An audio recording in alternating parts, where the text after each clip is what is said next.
Hello guys, there is this old saying which states that whether you win or lose, whether you are a success or failure, you must always pay the price. इसका simple सा मतलब ये है कि भले ही आपने अपनी success के लिए काम किया है या ना किया है, आपको ज़िंदगी जीने के लिए दो चीज़ें मिली हुई है। एक तो आपकी ज़िंदगी का टाइम और दूसरी चीज़ है आपके एनर्जी।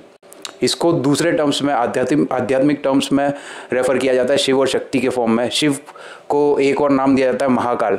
महाकाल का मतलब जहाँ पे काल एग्जिस्ट करता है, समय भी तो कहीं एग्जिस्ट कर रहा है ना, तो उस चीज़ को बोल दिया या उस परमात्मा को बोल दिया महाकाल। ठीक है, यानी कि anyways that is different topic. काल के बारे में बात करेंगे। काल मतलब समय। आपको एक निश्चित अमाउंट का समय मिला है ज़िंदगी को जीने को, 50, 60, 70 साल कुछ भी, और उस ड्यूरेशन के अंदर में आपको एक सर्टेन अमाउंट ऑफ एनर्जी मिली हुई है। It is not very limited finite, it's unlimited energy. आप जितनी यूज़ करोगे आपको और मिलती जाएगी।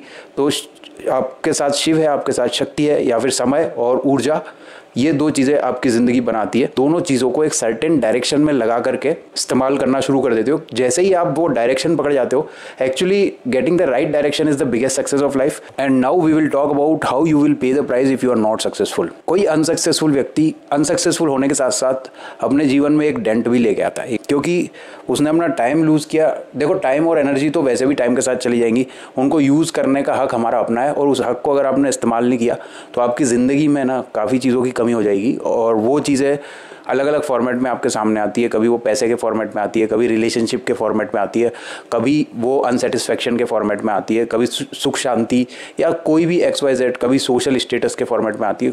बहुत सारी चीज़ें हैं, बहुत सारी डायमेंशन है, लेकिन उन सब का मूलभूत कारण एक ही है। जब आप अपने टाइम को सही डायरेक्शन में यूज़ नहीं करते, उधर अपने आप को इन्वेस्ट नहीं करते, उस जगह से आपको आता है। फॉर एग्ज़ाम्पल, हम कोई दो लड़कों की बात करें। सपोज़ करो एक लड़का बहुत अच्छे से पढ़ाई करता है, अपने पूरे दिन का इस्तेमाल करता है, और वो आदमी पढ़ लिख करके कोई एक बहुत अच्छा इंसान बन जाता है। सपोज़ करो UPSC की एग्ज़ाम क्लियर कर ली, या अपने खुद का कोई बिज़नेस क्रिएट कर लिया, कुछ भी ऐसा जो कि एक high amount of drive require होता है उस काम में, उस काम को उसने कंप्लीट कर लिया। तो अब उसकी लाइफ कैसी होगी आप समझ सकते हो। उसकी लाइफ में सेटिस्फैक्शन बहुत होगा, उसकी लाइफ में पैसे बहुत होंगे, एटलीस्ट उसको रोज़ी रोटी के लिए भूखा नहीं मरना पड़ेगा। उसका सोशल स्टेटस भी अच्छा होगा, और क्योंकि उसका सोशल स्टेटस अच्छा है, उसका रिलेशनशिप स्टेटस भी बहुत अच्छा होगा, और he is going to live relatively a better life. और वैसे तो सबके अपने सेट ऑफ प्रॉब्लम्स होते हैं हर आदमी के ज़िंदगी में, लेकिन फिर भी उस आदमी की जो सेट ऑफ प्रॉब्लम्स होंगी वो इतनी ज़्यादा क्रूशियल नहीं होगी। सपोज़ करो दूसरा आदमी जिसने टाइम पे पढ़ाई लिखाई नहीं करी, ना किसी अच्छी डायरेक्शन में मेहनत करी, उसके पास 25 या 30 साल की उम्र के बाद कुछ भी नहीं है सिग्निफिकेंट अचीव करा हुआ, या फिर उस आदमी की जो सेट ऑफ प्रॉब्लम्स होंगी वो इतनी ज़्यादा क्रूशियल नहीं होगी। सपोज़ करो दूसरा आदमी जिसने टाइम पे पढ़ाई लिखाई नहीं करी, ना किसी अच्छी डायरेक्शन में मेहनत करी, उसके पास 25 या 30 साल की उम्र के बाद कुछ भी नहीं है सिग्निफिकेंट अचीव करा हुआ, या फिर ऐसी कोई डायरेक्शन नहीं है, तो उस आदमी की लाइफ में अभी बहुत सारे इशू होने वाले हैं, क्योंकि उसके पास फाइनेंशियल कंडीशन ख़राब हो जाएगी, और क्योंकि फाइनेंशियल कंडीशन ख़राब है तो उसकी क्रेडिबिलिटी ख़राब हो जाएगी, उसका सोशल स्टेटस ख़राब हो जाएगा, और क्योंकि सोशल स्टेटस ख़राब है, अगर सपोज़ करो उसको भगवान ने गिफ्ट दे दिया है गुड लुक्स का, तो despite of being a good looks also he is not going to achieve much of the success in relationships also. वैसे तो रिलेशनशिप में गुड लुक्स के अलावा भी बहुत सारी चीज़ें होती हैं। Anyways that is different topic. हम बात कर रहे हैं सक्सेस और अनसक्सेस की। तो ये इस तरह से करता है काम, और जब किसी बंदे ने कुछ टाइम पे अचीव नहीं किया तो he is going to suffer a lot throughout the life. अगर उसको अब 30 साल की उम्र में रियलाइज़ भी हो जाता है कि मैंने पहले मेहनत नहीं की, उस वजह से मेरे को बहुत ज़्यादा सफरिंग हो रही है, बट उसके पास आज की डेट में भी बहुत ज़्यादा कुछ करने के लिए रह नहीं जाएगा। हो सकता है फिर भी वो बकअप कर ले उस चीज़ को, लेकिन फिर भी उसको बहुत बहुत बहुत मेहनत करनी पड़ेगी। सक्सेस को लेकर के एक और सबसे बड़ा कॉमन मिथ ये है कि sometimes when you try to do something, आपको काफ़ी सारे ऐसे लोग मिलते होंगे, they look very naturally talented towards some direction. जैसे कि कोई सिंगर बनना चाहता है तो उसको ऑलरेडी ऐसा लगता है हम लोगों को उसको सुन के कि उसका गला ऑलरेडी गिफ्टेड है और he has got the talent. Talent नाम की चीज़ होती है, बट टैलेंट भी उसने उसी दुनिया में आके कमाया है उस इंसान ने। कोई भी अपनी माँ के पेट से सीख के कुछ नहीं आया, सब ज़ीरो लेवल पे होते हैं। और टैलेंट कैसे बिल्ड होता है उसका प्रोसेस मैं बताता हूँ थोड़ा सा। जो इंसान 15 या 20 ईयर्स की एज में सिंगर बनने की कोशिश कर रहा है, आपने उसकी सिंगिंग सुन के आपको लग रहा है कि वो टैलेंटेड है, तो वो टैलेंटेड कैसे हुआ होगा?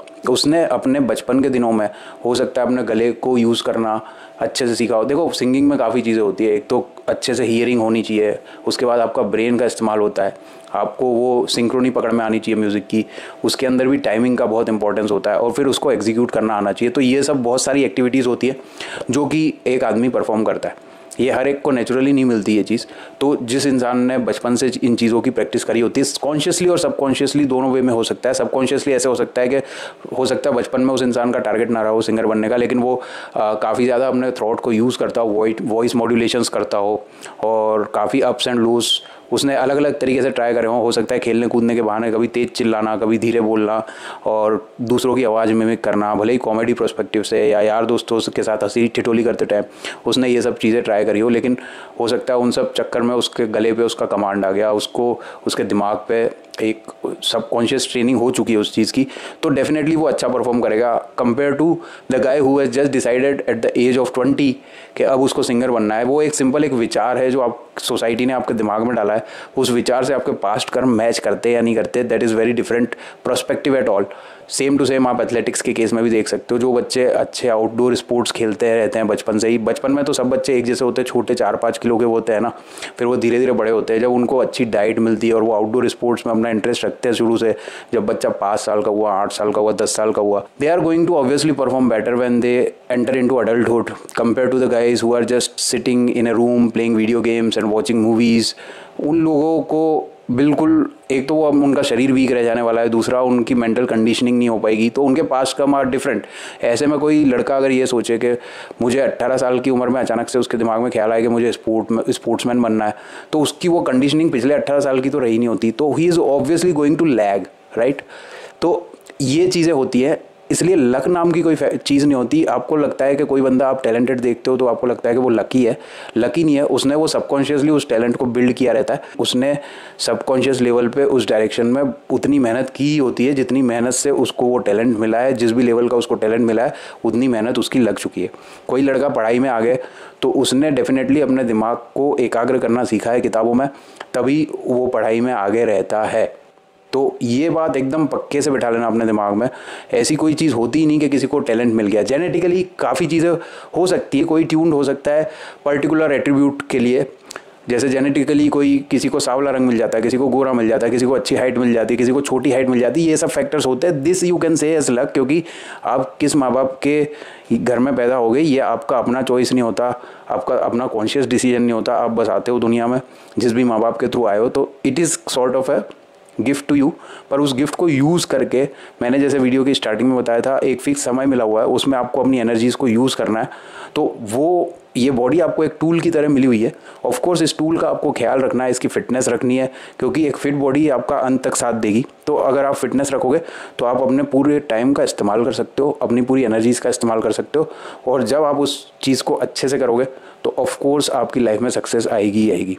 सक्सेस को लोग एक्चुअली आज की डेट में फाइनेंस के टर्म्स में ही मेजर करते हैं, which is very small aspect of life. Financial success तो मुझे लगता है कि मैक्सिमम लोगों को मिल ही जाती है लाइफ में।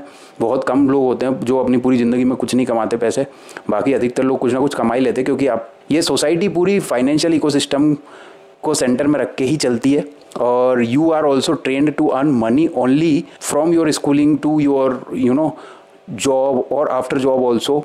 आपका दिमाग पूरी तरह से कंडीशन है पैसे कमाने के लिए, तो पैसे तो आप किसी न किसी दिन कमा लोगे। कोई हो सकता है कम कमाए, कोई हो सकता है ज़्यादा कमाए, तो उस पैरामीटर पे अगर सिर्फ आप मेजर करोगे तो it is not a good deal, क्योंकि लाइफ सिर्फ एक पैसा के लिए नहीं बनी हुई है, लाइफ बहुत सारी चीज़ों के लिए बनी हुई है। आप सारे फैक्टर्स को कंसिडर करना सीखो और उस हिसाब से अपनी सक्सेस को डिफाइन करना अपने हिसाब से सीखो, क्योंकि हर बंदा अपनी अपनी सक्सेस अलग लेके घूम रहा है और किसी की सक्सेस किसी से कंपेयर नहीं की जा सकती, क्योंकि हर आदमी की सक्सेस अपने आप में अलग है, यूनिक है, और वो यूनिकनेस ही उसकी लाइफ को यूनिक बनाता है। At the end of the day आपने अपने टाइम को और अपनी एनर्जी को सही इस्तेमाल किया है तो you will live A peaceful life and a healthy body you will have and a healthy relationship you will have.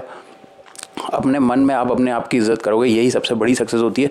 तो अपनी आंखों को खुला रखो और चीज़ों को सही तरीके से देखो, वही आपके लिए सबसे सही चीज़ होगी अपने आप को जज करने की। Anyways, we have spoken a lot about success. Thanks for watching this video. मिलते हैं किसी और वीडियो में।